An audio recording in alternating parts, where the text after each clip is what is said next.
Why don't you just forget about the cheese munchos and tell me, where have you been? With Alana, we went to the movies. Oh, you went to the movies yesterday. So, it's summer.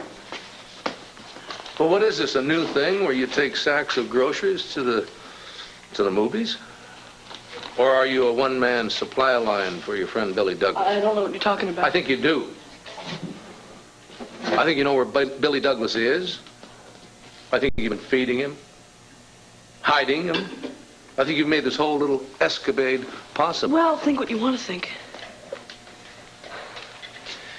Look, Joey, doesn't it mean anything at all to you that I have told you time and again to stay away from this kid, that he has nothing but trouble? Well, did you all this over a bunch of cheese munchos, huh? Hey! Where do you think you're going? Out. No, you're not. You're not going anywhere except upstairs to your room. Give me a break. That's enough. There's no more gallivanting around tonight. You are grounded, Buster. You know why? For back-talking me and for petty theft. Now get your tail upstairs, in your room, and to bed. Now.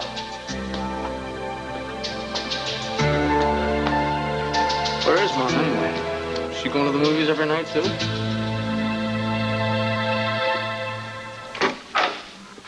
Ah, Joey. Can I come in? Or... Yeah, come on in. Thank you. You okay?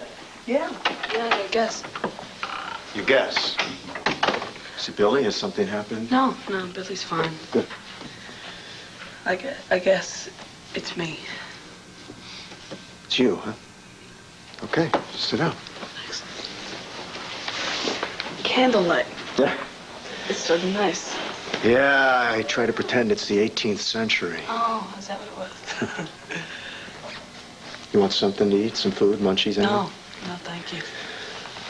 Okay, buddy, what's the problem?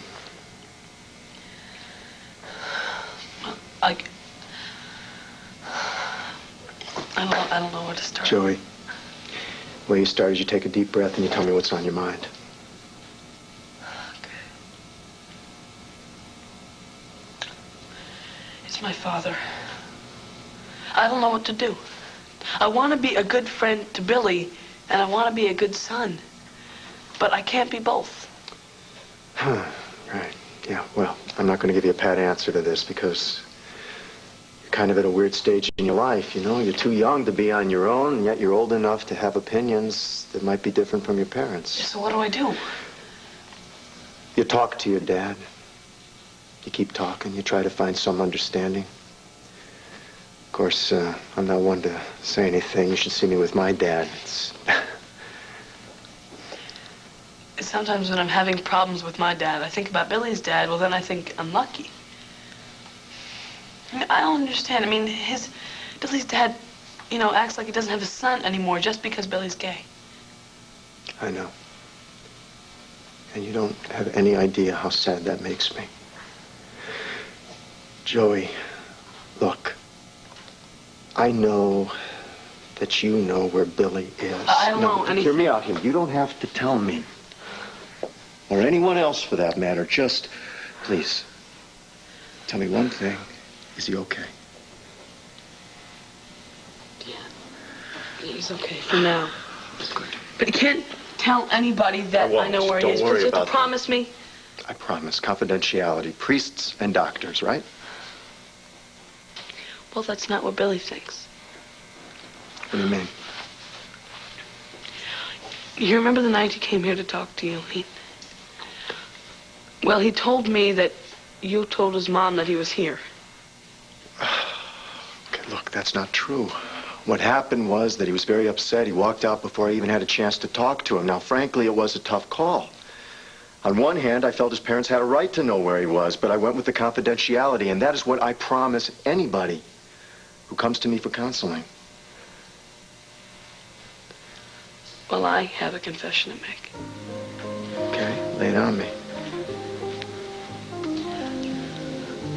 Well, part of the reason that Billy is still hiding out is that me, Alana, and Billy, we agreed not to trust any adults. Not any of them. Including me. I understand that, and you do not have a thing to feel guilty about. Absolutely nothing. But you listen to me. Not all adults are bad. Even fathers.